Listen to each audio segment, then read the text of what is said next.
iniciar esta presentación en proceso de toma de decisiones y son temas muy apasionantes y que en el día a día lo vemos a menudo en las noticias, en la localidad donde habitamos, compartimos a veces estas decisiones y bueno, así es que vamos a conocer un poco lo que es toma de decisiones en políticas públicas.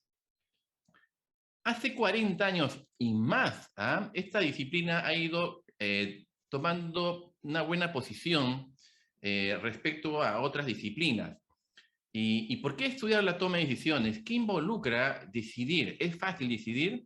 ¿Por qué hacer nada menos este estudio sobre la decisión político-administrativa, que tiene que ver con el gobierno, no con la empresa privada, sino que tenemos que ver con las políticas públicas, con el gobierno nacional, regional y local, que todos los días toman decisiones para mejorar la situación y la calidad de vida de los habitantes, de las personas que radican en un territorio? Por lo tanto, siempre hay una discusión de cómo debe ser la toma de decisiones, en la parte académica, en la parte política, en la parte de las organizaciones. Y bueno, este proceso de toma de decisiones, ¿qué involucra? ¿Cuántas etapas tiene este proceso? ¿Qué vinculación tiene la toma de decisiones con las políticas públicas?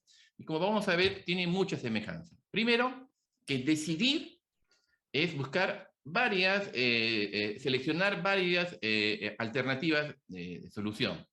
Profesor Yuri, ¿no está ¿Sí? compartiendo? Compartimos. Muy bien.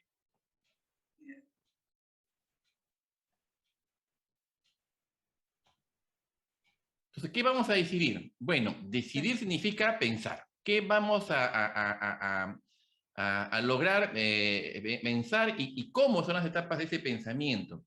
Si uno decide, inmediatamente vincula rápidamente lo que significa la acción. Es decir, cuando hablamos de toma de decisiones, necesariamente tenemos que relacionar el verbo decidir. Pero también cuando uno decide, inmediatamente la administración pública se pone en acción. Si el alcalde no está presente y no decide, la administración pública se queda, digamos, en automático.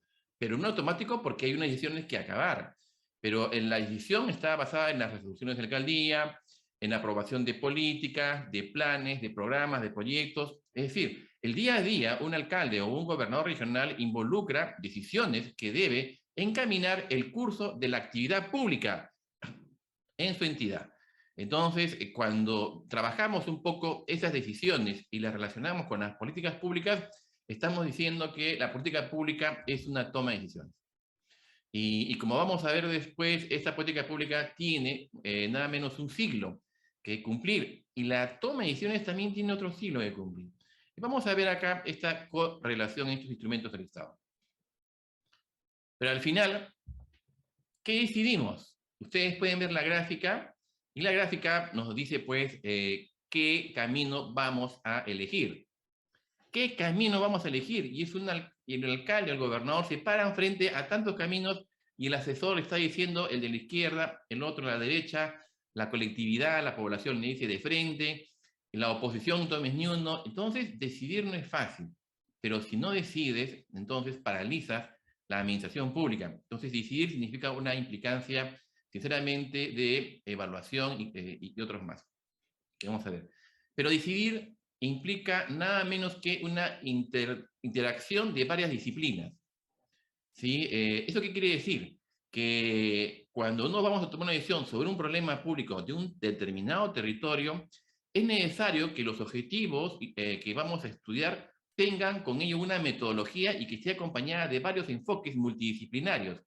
Y esto significa que hay que preguntar a especialistas de economía, sociología, nada menos que de ciencia política, abogados, psicólogos, entre otros. ¿Por qué? Un alcalde a quien yo visité, y siempre lo cuento esta historia, él tenía un problema público en el territorio, es decir, en su distrito. Y él, el problema público lo tenía ya varios meses y no daba una solución, digamos, aceptable para él. Y se dio cuenta que cada vez que un coordinador de este grupo opinaba inclinado a su profesión, a su perfil de profesión. Entonces lo que hizo fue juntar a varios profesionales de diferentes carreras disciplinarias, abogado, economista, educador, sociólogo, antropólogo, y bueno, eran como 8 o 9 para estudiar el caso. Cada uno de su punto de vista y de su enfoque, de su experiencia de vida y de su experiencia profesional. Y bueno, el resultado fue muy bueno porque al final la decisión, la alternativa que tomó fue aceptable. Se preguntó a la ciudadanía si es que correspondía esta decisión, dijo que sí, porque la decisión estaba enriquecida y entonces así un gobernante puede tomar decisiones. Lo que se hizo fue que este grupo multidisciplinario o interdisciplinario había encontrado suficiente evidencia para mostrar o proponer una alternativa de solución. Si no hay evidencia, ¿cómo tomamos decisión? Entonces, al final, este proceso de toma de decisiones tiene fases. Primero, identificar el problema. Y para ello, un grupo interdisciplinario va a estudiar el problema. Todo puede uno nada menos que usar técnicas de estudio de problemas, hacer un diagnóstico, el arbolito, Chicago, entre otros. Pero la alternativa de solución, el problema, la alternativa de solución fue nada menos propuesta por un grupo interdisciplinario. En este caso, bueno, problema, alternativa y solución. Pero si son 4 alternativas, el criterio de evaluación para elegir la mejor alternativa.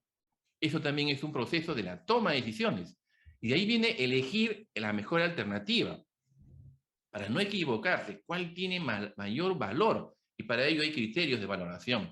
Al final se elige y a manera que avance la solución y el problema va comportándose en manera diferente, es decir, disminuye el problema, hay una retroalimentación de la decisión. Eso es tomar decisiones. Primero estudiar el problema, no ser apasionado, no desesperarse, estudiar el problema, encontrar una alternativa, tener criterios de evaluación de esas alternativas de solución, evaluar nada menos que la alternativa y seleccionar. Y ahí tú activas nada menos que la accionar de la entidad pública. Entonces, y eso es bueno porque cuando uno toma este proceso, los presupuestos, digamos, que se van a utilizar eficientemente. Porque cuando no se utilizan eficientemente es porque la decisión no está bien dada. Entonces acá tenemos que la toma de decisiones puede presentarse en un modelo racional, es decir, que hay acuerdos sobre sus valores y que además sus medios y alcances tienen que tener una decisión y un costeo sobre todo ello. O también un modelo racional limitado, es decir, que la toma de decisiones por cuestiones limitadas en la organización o en los individuos, en las personas, no se puede desarrollar a plenitud. Y eso es porque no hay una capacidad operativa buena. En otras palabras, si la brecha social y la municipalidad no tienen la capacidad operativa, tenemos un modelo racional que se basa en evidencia, obviamente, para tomar decisiones, insuficiente porque no hay capacidad en presupuesto y capacidad operativa. Y como ven acá en este diagrama, desde el reconocimiento del problema público, la construcción de la agenda. Si el problema no está agendado en la autoridad local o regional, entonces sí genera un gran problema, valga la redundancia. ¿Por qué? Porque la población percibe que que el alcalde o el gobernador no está solucionando nada menos que su problema social, su brecha social. Entonces, es importante que todo problema el gobernante lo agende. Una vez agendado, intervienen los grupos técnicos para resolver ese problema y sale la normatividad, los programas, los proyectos. Pero si no lo agenda, el ciudadano se da cuenta. No lo ha agendado. Por lo tanto, ¿cómo yo puedo solucionar el problema si no está en la agenda del gobernador o del alcalde? Y el ciudadano se da cuenta. Yo creo que por ahí, pero no lo manifiesta a veces. Y lo manifiesta al final cuando explota en un conflicto social. Si tenemos agendado, muy bien, entonces se prioriza la agenda pública o política de acuerdo a la gravedad del problema y ahí se da pues la cadena de solución que ustedes están viendo, que es la elección de la alternativa de solución, la implementación de la alternativa de solución en territorio y nada menos seguimiento de la alternativa de solución que ya es una política pública y de ahí viene una retroalimentación de la solución para mejorar en su accionar. Pero si estamos hablando de políticas públicas, ¿qué relación tiene la política pública con la gobernabilidad? Bueno, toda. Sinceramente toda. Hay buena gobernabilidad cuando hay buenas políticas públicas. Y las políticas públicas están relacionadas nada menos que a la solución de los servicios públicos. solución de los problemas que tiene que ver con los servicios públicos. Es decir, brechas sociales, educación, salud, seguridad, económicas, trabajo, entre otros. Si es que la municipalidad o el gobierno regional no cierra brechas de servicios públicos, entonces, ¿cómo es que va a gobernar? Inmediatamente generan los conflictos sociales y comienza una ingobernabilidad. Entonces la sociedad y la autoridad, digamos, se encuentran, pero mirado para cada uno un sitio. A manera que la autoridad implementa políticas públicas eficientes, eficaces, la sociedad está tranquila. Pero si la sociedad que componen las personas no acepta esas políticas públicas o no las implementa la autoridad, entonces comienza un sentido de ingobernabilidad. Por ello que las dimensiones de la gobernabilidad son las siguientes, que ustedes pueden entenderlas. Primero, el control de la corrupción. Segundo, la participación y responsabilidad ciudadana. Tercero, el Estado de Derecho. Cuarto, la estabilidad política y la ausencia de la violencia. Hasta ahí tenemos 4 dimensiones de la gobernabilidad. Porque la gobernabilidad es la capacidad de tomar decisiones vinculantes, y ponerlas en práctica en búsqueda del bienestar de las personas. Ok, si la gobernabilidad es el proceso de toma de decisiones, es la capacidad que uno tiene de tomar decisiones para solucionar problemas y darle bienestar a la sociedad, entonces estamos hablando de las políticas públicas que están más abajo. Calidad regulatoria, habilidad del gobierno para formular e implementar políticas legítimas. Y efectividad de gobernabilidad es calidad de políticas públicas y servicios públicos. Entonces, en 20 segundos, en su territorio, el alcalde es eficiente, nada menos en su calidad regulatoria, es decir, tiene habilidad para formular políticas públicas que satisfagan al ciudadano. El alcalde o el gobernador tiene efectividad gubernamental, es decir, calidad de políticas públicas y servicios públicos, son buenos, primero. 10 segundos para pensar.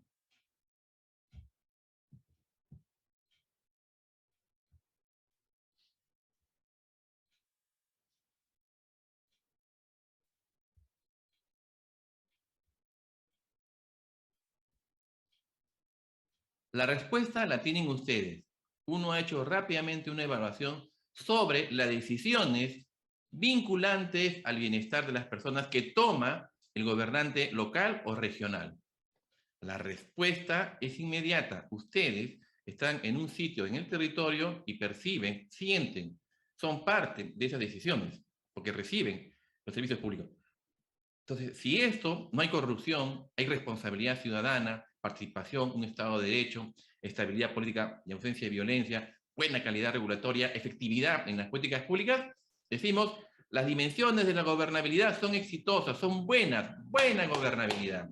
Hasta ahí podemos decir que la toma de decisiones de los gobernantes locales o regionales es buena.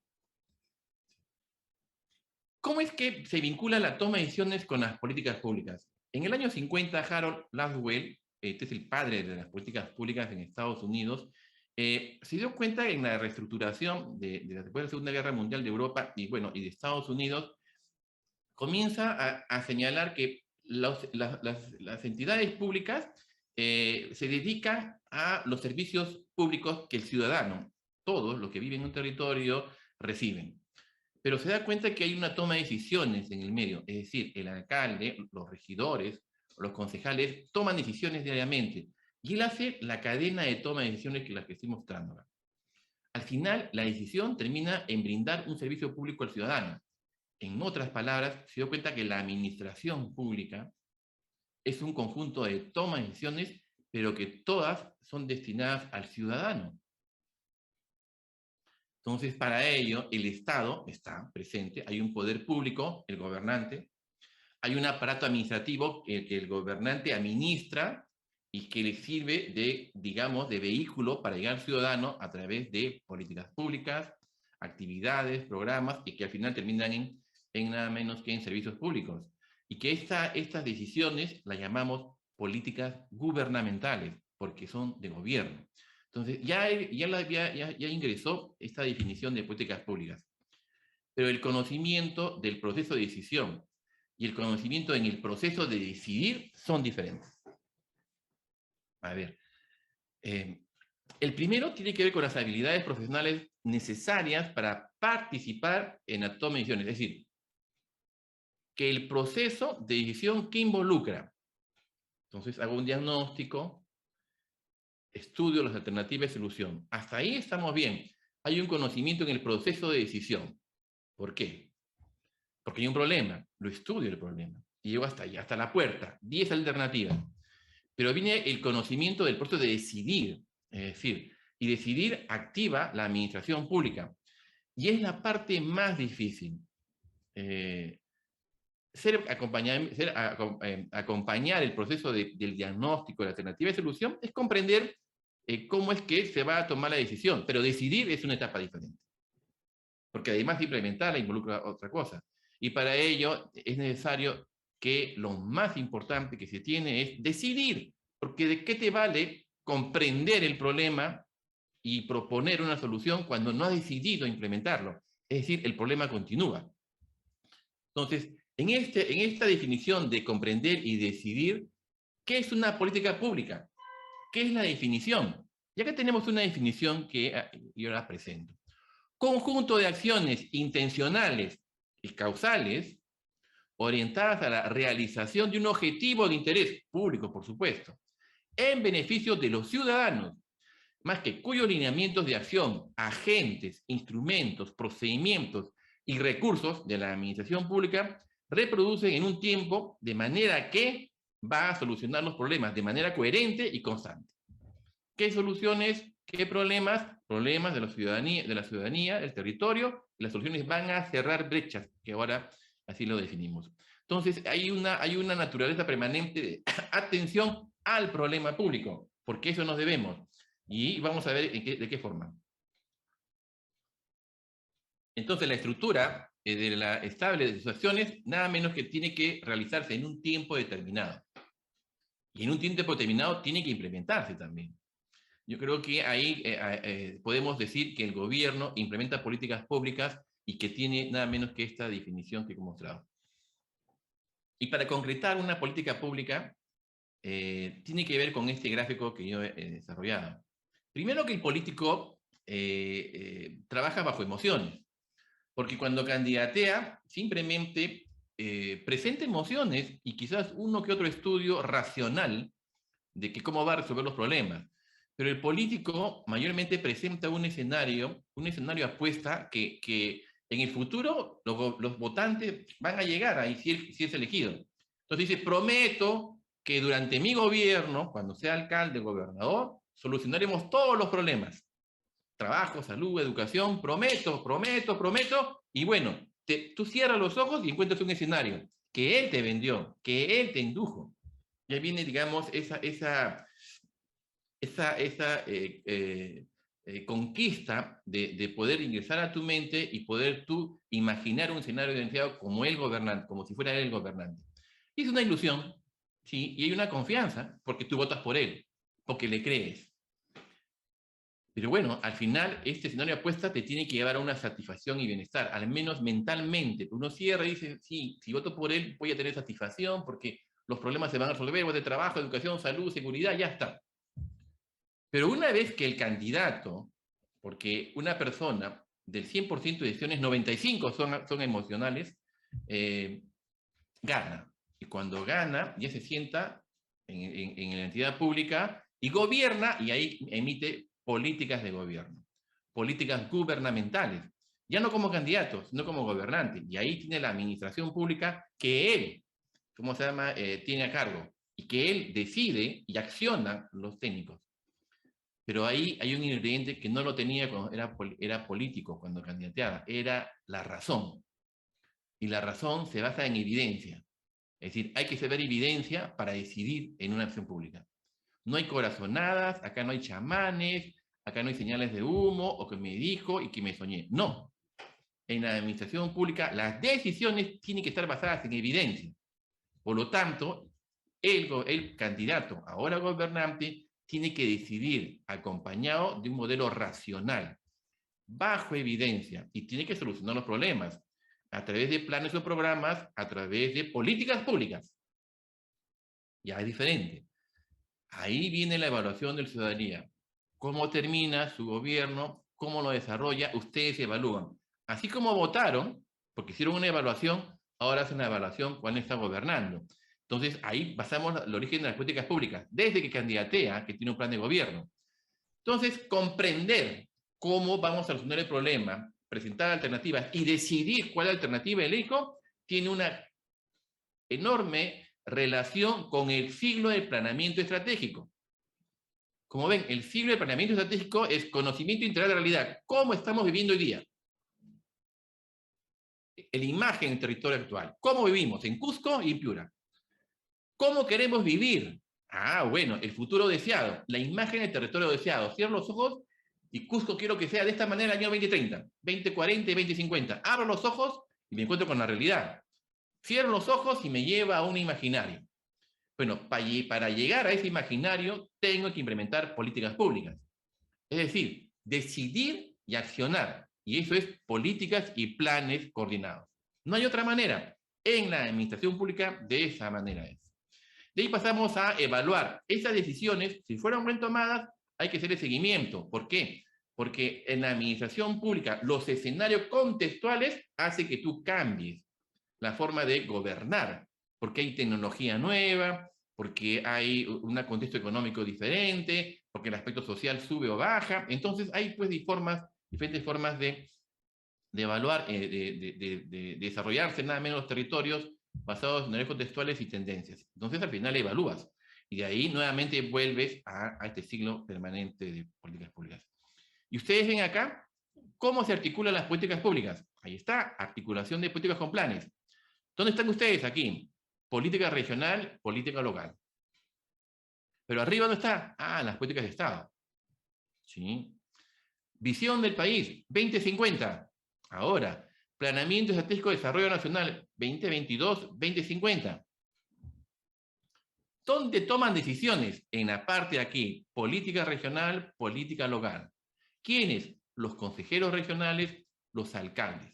El gobernador y consejeros regionales, los alcaldes y regidores. Son los elegidos para tomar decisiones.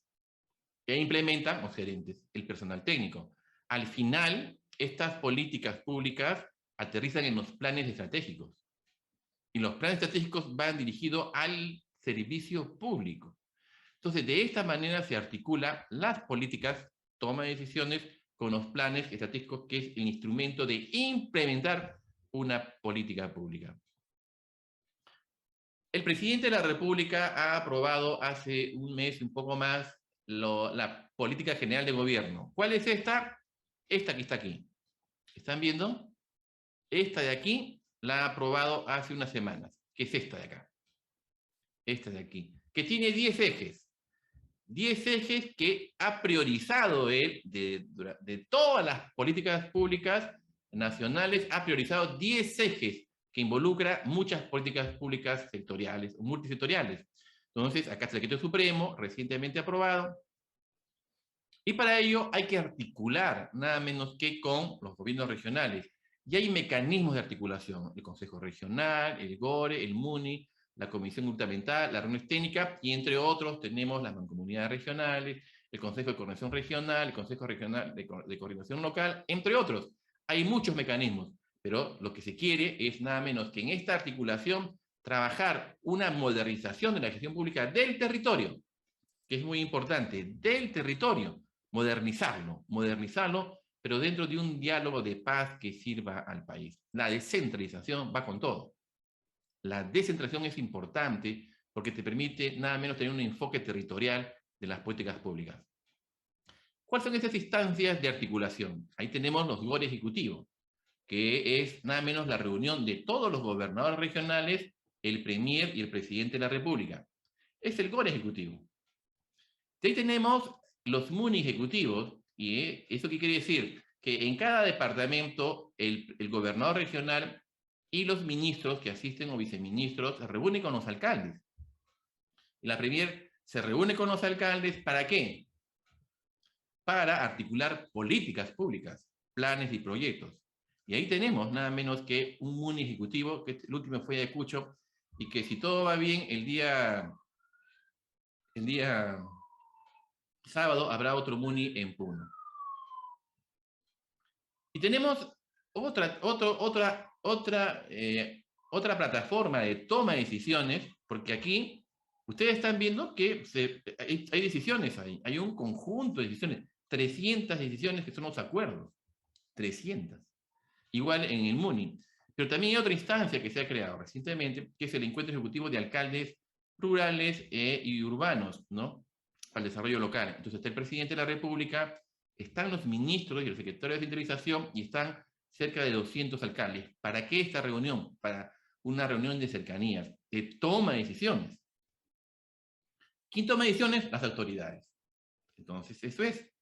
Entonces, ¿ven qué instancias? Sí. Entonces, ¿cómo podemos trabajar políticas públicas si al final es la toma de decisión? ¿Qué es lo que importa? Entonces, hay guías metodológicas que ustedes ven acá, aprobada en 2018, la guía de políticas nacionales, pero estas de aquí es del 2021, o sea, este año. Y tiene que ver con seguimiento y evaluación y elaboración de indicadores para políticas nacionales y planes del CINEPLAN. Yo sugiero que ingresen a la página web de ese plan y puedan bajar estas guías. Pero, considerando ya en territorio, tenemos la guía para el Plan de Desarrollo Regional Concertado, que está nada menos orientada a la toma de decisiones, análisis de cómo vivimos en el territorio, en el departamento, en las provincias, en institutos, para que al final tomemos una decisión sobre objetivos, según las dimensiones o las variables que podemos encontrar en la problemática. Entonces, y las tendencias que también son parte de la toma de decisiones. Bueno, la ley, la mancomunidad regional y la mancomunidad municipal son dos plataformas de articulación de toma de decisiones. ¿Cuál es la diferencia entre un gobierno regional? Que en la mancomunidad regional se juntan entre 2 o 3 o 5 o más gobiernos regionales para analizar una problemática o una necesidad que nada menos los vincula y tomar decisiones basadas nada menos que en la solución de varios territorios que son departamentos, o si es mancomunidad municipal, varias provincias o distritos. Entonces la mancomunidad regional es nada menos que el acuerdo voluntario de 2 o más gobiernos regionales. ¿Para qué? Para articular políticas públicas nacionales, regionales, sectoriales, regionales y locales. ¿Y cómo se vincula nada menos que cómo se vincula esta guía? Bueno, hay que considerar que la guía para la construcción de políticas del Plan de Desarrollo Concertado, que tiene contenido de políticas públicas, tiene que ver con el objetivo de desarrollo sostenible. Y van de la mano. No se puede pensar de otra manera en el Perú en políticas y planes que no estén relacionados a los objetivos de desarrollo sostenible. Desde ya le digo que tienen que estar vinculados. Si no, no va a ser aprobada. Y aquí, como ven, acá es una forma de articular nada menos que las políticas. Acá tenemos el acuerdo nacional, la política de Estado, con sus 4 objetivos madre. La política nacional que a la fecha hay 10 ejes. Acá hay 10 ejes ya. Las funciones, que son 25 funciones, que eso determina la administración pública. Los sectores, que son los ministerios, los gobiernos regionales y municipalidades en el territorio, las entidades públicas y, aquí me ven, como ven ustedes, Agenda 2030. Son 5 dimensiones y son 17 objetivos de desarrollo sostenible. Y para ello nos vamos a la OCDE, capital social, humano, económico, natural, capitales, que es una de las dimensiones de este organismo de cooperación y desarrollo económico, OCDE. ¿Está vinculado? Sí, está vinculado, muy vinculado con la gestión pública.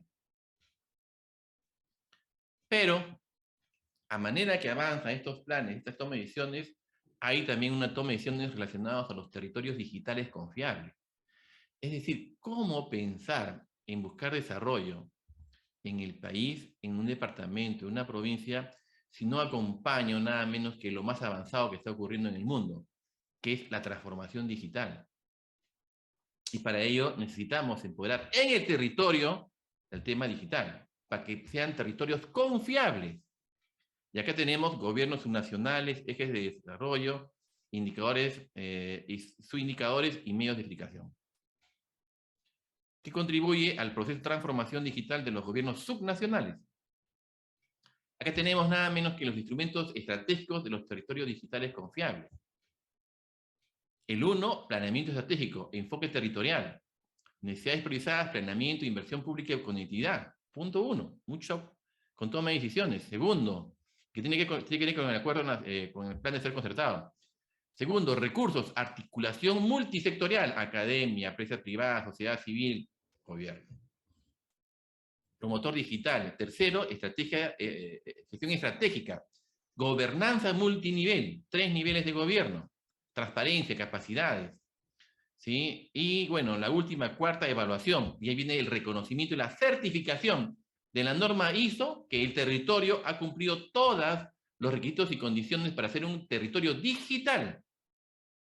Y ese territorio digital alberga nada menos que a los 17 Objetivos de Desarrollo Sostenible.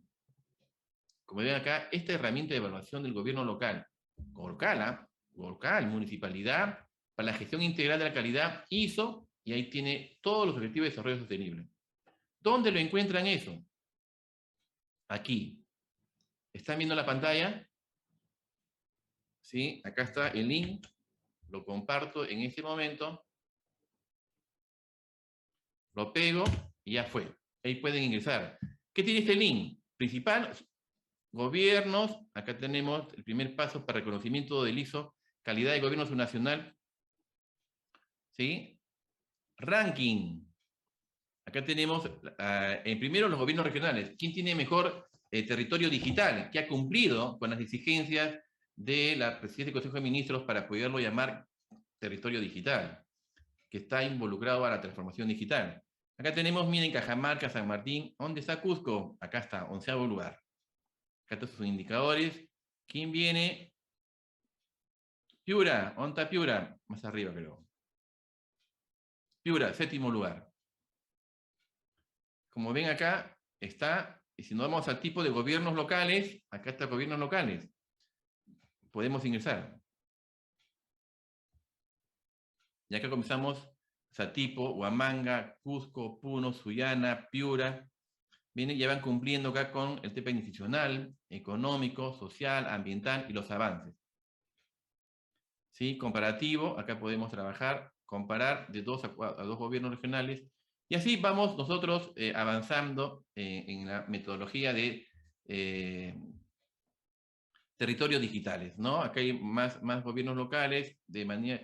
Y acá está de tipo A, B, C, D, E, F, G, la tipología de las municipalidades. Hay una tipología aprobada por la Presidencia del Consejo de Ministros. ¿Dónde estás tú? Habrá que preguntar sobre las condiciones de la municipalidad o la provincia para ver si eres, qué tipo de gobierno local eres, ¿no? Y acá tenemos multiactor que trabajan nada menos todos. Y hay talleres. Miren, el tema de desarrollo territorial viene del año 2018. Ha ido avanzando en capacidades, voluntades, al 2019, segundo taller, tercer taller, 2019 agosto, cuarto taller, el 2020 en marzo, quinto taller, octubre 2020, y el sexto taller, julio 2021, o sea, hace poco. Acá está la visión multi-ecosistema, multiactor. Ordenamiento territorial, conectividad y territorio digital. Entonces acá están nada menos que los talleres. Pueden descargar esto. Es muy interesante. ¿Sí? Y van a ver cómo se relacionan los objetivos. Es decir, la transformación digital a través del territorio digital conlleva nada menos que ¿a qué? A relacionar los objetivos de desarrollo sostenible. Y acá pueden, como ustedes ven, relacionarlo según la dimensión institucional, económico, social y ambiental.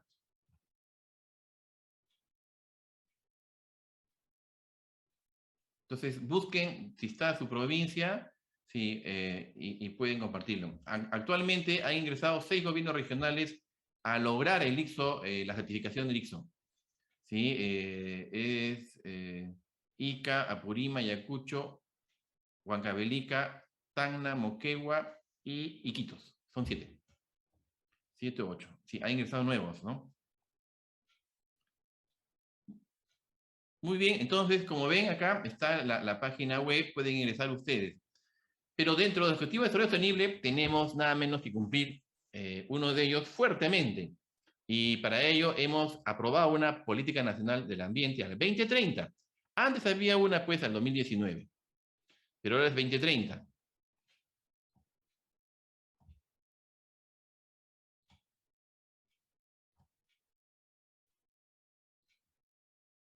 Vamos a pasar un video. Asegurar la protección del ambiente y la gestión sostenible de los recursos naturales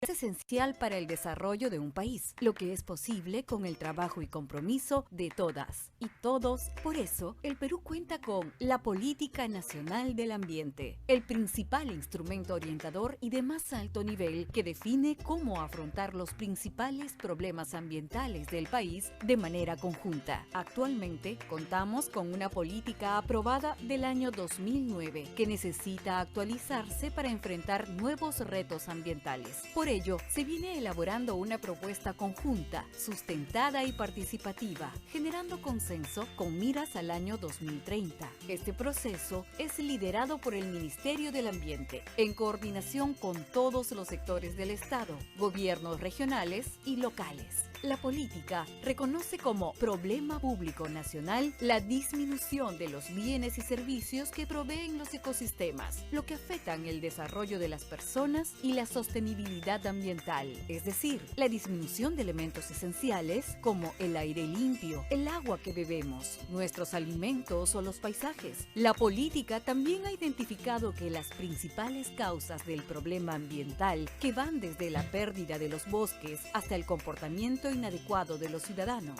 Esta situación nos permite trazar objetivos nacionales que promuevan un uso eficiente de nuestros recursos bajo un enfoque de economía circular. Por ello, se viene realizando un amplio proceso participativo para enriquecer la actualización de la Política Nacional del Ambiente y definir de manera conjunta las acciones que nos permitan abordar los problemas identificados. Además, la coyuntura actual nos exige realizar una participación virtual a través de reuniones bilaterales, talleres regionales, diálogos y plataformas. En estos espacios intervienen todos los actores involucrados, así como las comunidades indígenas, campesinas y la sociedad civil. De esta manera, contar con objetivos claros que nos permitan trabajar por un ambiente sano para todas y todos los peruanos. Política Nacional del Ambiente 2030. Construyamos hoy el ambiente del mañana. Bueno, esta política se aprobó nada menos que el 25 de julio del año 2021. Es decir, recién, tenía agosto, septiembre, octubre, noviembre, 4 meses. ¿Sí? Pero antes había una del 2009, es decir, ha estado vigente nada menos que 10 años. Entonces, si hay una política que ha estado vigente 10 años, 11 años, prácticamente 11 años, la pregunta que tienen que resolver es, ¿usted tiene conocimiento que la política nacional del 2009 se implementó en su territorio? Es decir, 10 años que esa política se implementó en su territorio. A ver, votemos, por favor.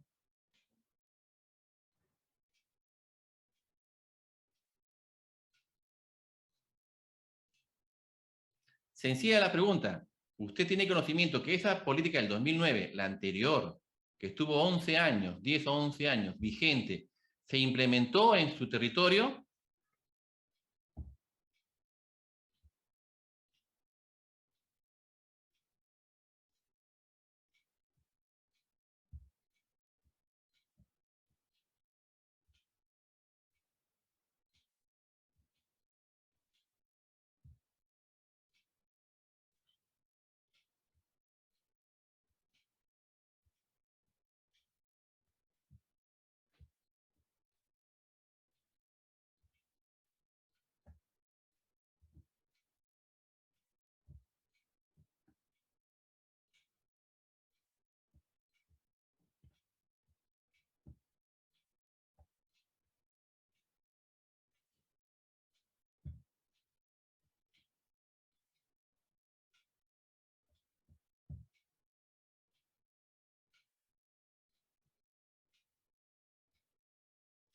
Muy bien, 137 votaciones, 38.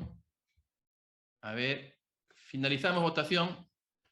138 votaciones, 28, que es el 20% de los que han votado, dice que sí, se implementó la política, pero el 80% dice que no se implementó la política. ¿Y eso qué significa? Que la política no ha tenido, digamos, un despliegue en Cusco y Piura de sensibilización con la sociedad civil y funcionarios respecto a los alcances de la misma política pública.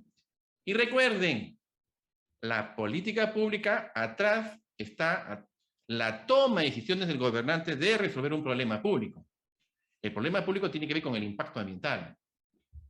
Por lo tanto, si hay una decisión política, una toma de decisiones basada en una política pública que se aprobó hace 11 años y esta no se ha implementado debidamente o no se ha sensibilizado de lo que se hace en esta política pública, la respuesta es la que hemos tenido hoy día, que el 80% de participantes señala que no tiene conocimiento de esta política pública.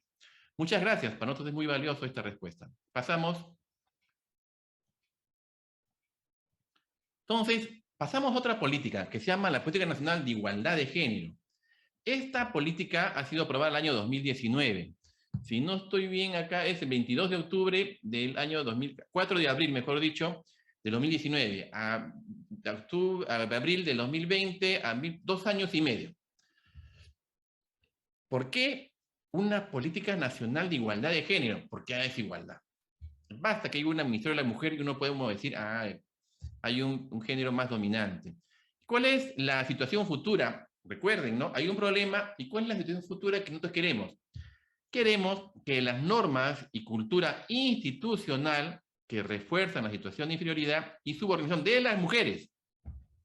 Al 2030, el 100% de los ministerios y al menos solamente el 50% de gobiernos regionales incorporan el enfoque de género. Y ahí viene mi preocupación. Es decir, si el 2019 estamos diciendo que al 2030, que es mi decisión, es decir, el 50% de gobiernos regionales incorpora el enfoque de género, entonces uno se pone a pensar, y esta toma de decisión basada en una política pública, y la política pública está basada en un escenario deseado, de donde yo quiero llegar. ¿Por qué no al 100% en gobiernos regionales? Lean la política y tendrán la respuesta. Porque el problema es mucho más denso de lo que se piensa. Entonces, al final, la política no puede, al igual que la anterior, no puede implementarse si no hay una sensibilización de la importancia de solucionar un problema que conduzca a una toma de decisiones. Política pública.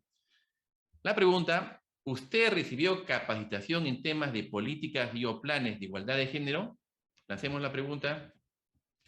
¿Usted recibió capacitación en temas de políticas y hoy planes de igualdad de género?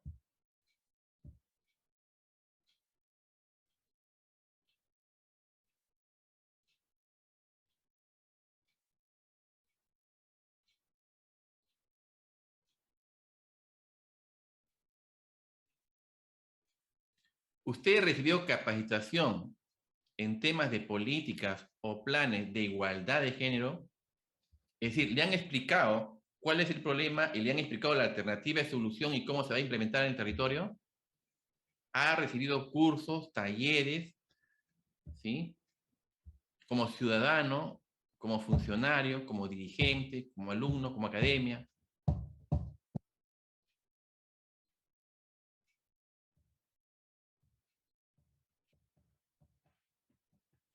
Bueno, los resultados tenemos 135 participantes, 38% se ve, compartir los resultados. Agasta, 38% dijo que sí y 62% que no. Es decir, hay mucho porcentaje que no ha recibido. ¿La brecha cuál es? ¿Cuál es la brecha? Para cerrar el tema de igualdad de género, 62%, que debe recibir instrucción, capacitación para que se sume nada menos que a la lucha por evitar una desigualdad. ¿No? Hay que formar la igualdad de género en todos los sentidos. Muchas gracias por la respuesta. La Ley Orgánica de Gobiernos Regionales y la Ley Orgánica de Gobiernos Locales en su estructura y contenido implica que los gobiernos regionales toman decisiones a través de políticas públicas. Lo he subrayado. Desarrollo regional, ¿qué cosa es? El desarrollo regional comprende aplicación coherente y eficaz de políticas públicas, es decir, decisiones. Principios rectores de las decisiones y la gestión regional. Políticas públicas, decisión. Bueno, y podemos acá ver principios y más, gran parte del texto de la Ley Orgánica de Gobiernos Regionales es políticas. Políticas en tema de empleo, salud, agrario, pesquería, ¿cómo se llama? Funciones generales, políticas, decisiones. Eso es. ¿Qué toma el gobernante? Decisiones basadas en políticas públicas. El gobierno regional y la municipalidad, su mundo es las decisiones, resolver los problemas públicos. Y está ahí. Ahí está la norma, les presento, y ahí está donde dice políticas públicas, que son decisiones que debe tomar. Y también los gobiernos regionales, los gobiernos locales, en su ley orgánica de municipalidades. Dice políticas, el desarrollo local a través de políticas públicas, la promoción integral a través de políticas públicas, la promoción del empleo a través de políticas públicas. O sea, la ley orgánica de gobiernos regionales y locales, su contenido está basado en políticas públicas que debe implementar y tomar y implementar el gobernante, decisiones que debe tomar. Bueno, acá tenemos más palabras de políticas públicas en la Ley Orgánica de Gobierno de Municipalidades. Tenemos un reglamento de políticas nacionales. Si estamos hablando de políticas públicas regionales y locales y nacionales, entonces, ¿dónde está pues, ese documento que señala cómo hay que formar una política pública? Primero, les presento que el 20 de marzo del 2018 se aprobó un reglamento que regula las políticas nacionales. Y acá está diseñar políticas que corresponden a la ley orgánica. Pero, sin embargo, este reglamento, y aquí está, este reglamento dice lo siguiente en su artículo 21. Cuando un ministerio se da cuenta que un gobierno subnacional, regional o local, sus políticas no están vinculadas a la política nacional, hay una medida correctiva que le hace el sector. Tome las medidas correctivas, gobernador y alcalde. Sus políticas no están vinculadas a la nacional, por lo tanto, vincúlelas. Segunda llamada de atención. Luego de que la comunicación de la autoridad responsable no adopta las medidas necesarias, entonces el ministerio debe comunicar al órgano de control institucional para que el gobierno regional y local nuevamente tome las medidas que corrijan que esas políticas regionales y locales no están vinculadas a la política nacional. Y si no hace caso, bueno, como tercera medida correctiva, se comunica a la Contraloría General de la República. Es decir, un alcalde o un gobernador no puede tomar decisiones, aprobar decisiones mediante documento o resolución, si no vincula las políticas a la región o al gobierno nacional. Y aparte, ¿yo cómo elaboro mis políticas públicas? Si eso es para políticas nacionales, aquí está, segunda disposición complementaria. El texto de las políticas regionales y locales que los gobiernos regionales y locales aprueben, respectivamente, en el marco de sus competencias, deben cumplir en el contenido del anexo 1, es decir, de este reglamento. Que es decir, utilizar la misma metodología de políticas nacionales. Una pequeña diferencia. ¿Cuál es el siglo de las políticas nacionales? Aquí se los presento. Etapa 1, diseño. Etapa 2, formulación. Etapa 3, implementación. Y etapa 4, seguimiento y evaluación. Muy bien, si esas son las etapas de la política nacional, del reglamento y de la guía que hemos visto, si es así, entonces recordemos cuáles son las fases de la toma de decisiones. Comprender cómo vivimos, diseño. Formular, decidir. Decidir es la parte más difícil. ¿Qué alternativas? Decido, tengo 20 caminos, elijo el tercero, me voy con ese. Y accionar es implementar, que es la etapa 3 del ciclo de políticas nacionales. Y evaluar es seguimiento y evaluación, que son los criterios que yo voy a tomar sobre el comportamiento de los indicadores de la política en campo. Como ven, hay una vinculación entre las fases de la toma de decisiones y las etapas de la política nacional en el Perú, según la metodología. algo que no debemos dejar pasar nunca, que cuando uno elabora una política pública o un plan estratégico, el enfoque de género y el enfoque de interculturalidad tiene que estar presente en el análisis del problema público. Y de ahí en la propuesta de la alternativa de solución de ese problema público. Por lo tanto, no puede escaparse nada menos que ese enfoque de género, y sobre todo ahora de que hay mucha desigualdad.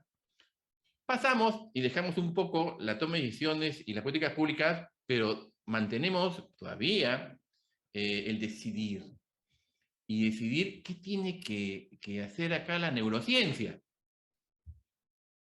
¿Por qué metemos la neurociencia a las políticas públicas? ¿En qué momento es que los decisores, los estudiosos, los académicos dijeron la neurociencia también es parte de las políticas públicas? Decidir, neurociencia, vaya, traduzcamos esto. Primero que la neurociencia estudia la estructura y la función química, farmacológica y patológica del sistema nervioso y de cómo los diferentes elementos del sistema nervioso interactúan y dan origen a la conducta. Conducta, personas.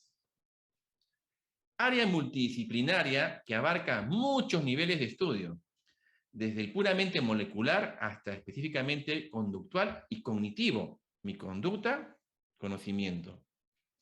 Entonces, ¿cuál es el objetivo de la neurociencia? Conocer profundamente el comportamiento de las relaciones entre cerebro, mente y el comportamiento. Si es así, entonces podemos decir que tomar decisiones basado en evidencia que tiene que ver en el diagnóstico del territorio, y el diagnóstico son brechas sociales. ¿Quién sufre la brecha social? El ciudadano. Y el ciudadano tiene un comportamiento, tiene una conducta, o también tiene saberes, ¿no? Entonces tiene un comportamiento que hay que estudiarlo. Entonces la neurociencia ingresa como parte de la nueva disciplina que está incorporando estos estudios. Entonces, neurociencia y políticas públicas están relacionadas. Los científicos sobre la conducta humana para diseñar mejores políticas públicas y mejorar la calidad de las personas está nada menos basada en el conocimiento de las personas. Entonces, la neurociencia y las ciencias del comportamiento pueden colaborar ¿con qué? Con el diseño de las políticas públicas. Y además, la intervención para resolver los problemas que las personas, nada menos que sufren. Comportamiento, mente, cerebro. Relación, ¿no? Estudio del comportamiento. Comportamiento, interculturalidad, género, o sea, ahí vamos a estudiarlos. Entonces, ¿y en qué se basan estos problemas? Salud, educación, pobreza, y bueno, y medio ambiente, ¿no? Entonces, hay una clara relación entre la neurociencia que se impone como, digamos, disciplina en el conocimiento del comportamiento humano. Si ustedes ven en los buscadores de información, pongan neurociencia y políticas públicas, hay un gran avance significativo de incorporar esta disciplina al estudio de las políticas públicas. En la parte de las políticas privadas, de entidades, ya está muy fuerte, porque estudiar al cliente es parte de estudio de su comportamiento y también del sistema nervioso. Entonces, como vemos, hay una clara relación entre neurociencia y políticas públicas basada nada menos que en el proceso de toma de decisiones, conocimiento y comportamiento. De ahí pasamos, si esto es así, ¿qué es pensamiento crítico?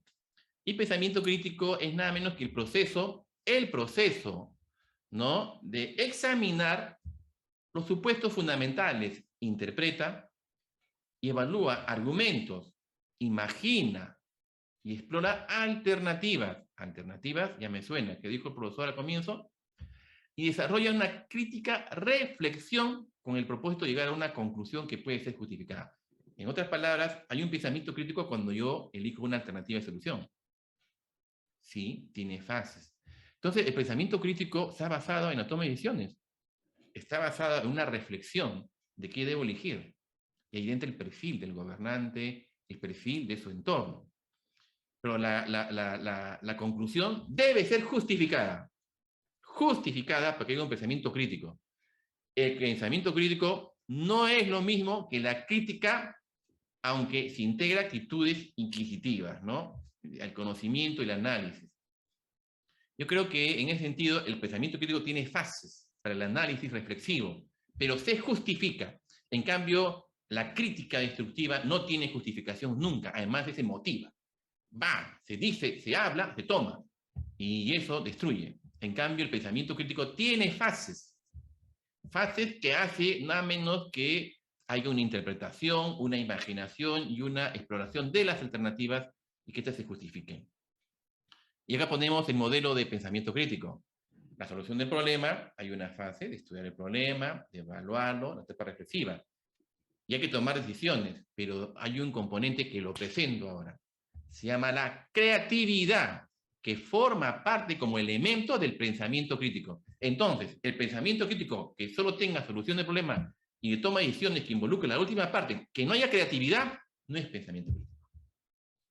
Entonces, modelo de pensamiento crítico, solución del problema, creatividad y toma de decisiones. Hay creatividad, hay una reflexión, ¿no? Y bueno, hay una, ¿cómo se llama? Hay un libro que yo he escrito sobre las mancomunidades regionales, ¿sí? Que es este de acá.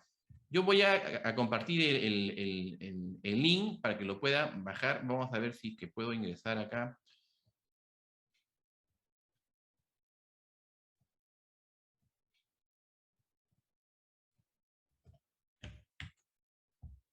Es un libro virtual para que puedan ver, hay fases del tema de descentralización, hay todo un aparato de análisis de la toma de decisiones en los gobiernos regionales, los gobernantes. Así es que comparto el link, pueden bajar el libro, es gratis, no se va a cobrar, y que pueden ustedes nada menos que hacerlo.